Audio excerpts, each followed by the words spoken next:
చాలామంది Elon Musk పేరు వింటే ముందుగా గుర్తుకు వచ్చేది డబ్బు, టెస్లా కార్లు లేదా రాకెట్స్.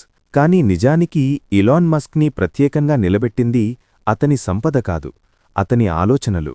ప్రపంచంలో చాలామంది బిజినెస్ చేస్తారు, కానీ ప్రపంచం ఎలా మారాలి అని ముందుగానే ఆలోచించి ఆ దిశగా పనిచేసినవాళ్లు చాలా తక్కువ. ఇలాన్ మస్క్ అలాంటి వ్యక్తి. అతను మొదట ప్రపంచానికి పెద్ద మార్పు తీసుకొచ్చింది.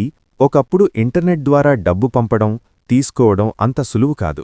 కానీ ఇలాన్ మస్క్ ఈ సమస్యను చాలా సులభతరం చేశాడు. పేపాల్ ద్వారా ఈరోజు ఆన్లైన్ పేమెంట్స్ చాలా సాధారణంగా కనిపిస్తున్నా అప్పట్లో అది చాలా పెద్ద మార్పు. తరువాత అప్పట్లో ఎలక్ట్రిక్ కార్స్ అంటే స్లో, వీక్, డ్రైవింగ్ బోరింగ్ అనిపిస్తుంది అనే ఆలోచనలో ఉండేవాళ్లు ప్రజలు. కానీ టెస్లా ఆలోచనని పూర్తిగా మార్చేసింది.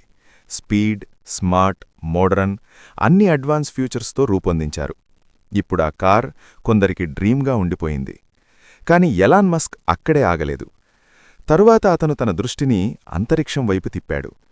చాలా కాలంగా రాకెట్స్ పంపడం అంటే ప్రభుత్వాల పని మాత్రమే. అది చాలా ఖరీదైన పని. ఒక్కసారి రాకెట్ పంపితే అది తిరిగిరాదు. అంటే ప్రతి ప్రయోగం తరువాత కొత్త రాకెట్ తయారు చేయాలి. ఇది చాలా ఖర్చు. ఎలాన్ మస్క్ ఇక్కడొక పెద్ద ప్రశ్న అడిగాడు. రాకెట్ని కూడా మళ్లీ వాడలేమా? ఈ ఆలోచనతోనే అతను స్పేస్ ఎక్స్ అనే సంస్థను ప్రారంభించాడు. చాలామంది ఇది అసాధ్యమన్నారు. కాని ఎన్నో విఫల ప్రయత్నాల తర్వాత స్పేస్ ఎక్స్ ప్రపంచానికి ఒక అద్భుతం చూపించింది. రాకెట్ ఆకాశంలోకి వెళ్లి మళ్లీ భూమిపైకి వచ్చి నిలబడింది. ఇది అంతరిక్ష రంగంలో పెద్ద విప్లవం. ఎందుకంటే దీనివల్ల ఖర్చు తగ్గింది. భవిష్యత్తులో మనుషులు అంతరిక్షంలోకి మరింత సులువుగా వెళ్లే అవకాశాలు పెరిగాయి. ఈలాన్ మస్క్ ఇప్పుడు ప్రపంచ ధనవంతుల్లో ఒకరిగా నిలిచారు.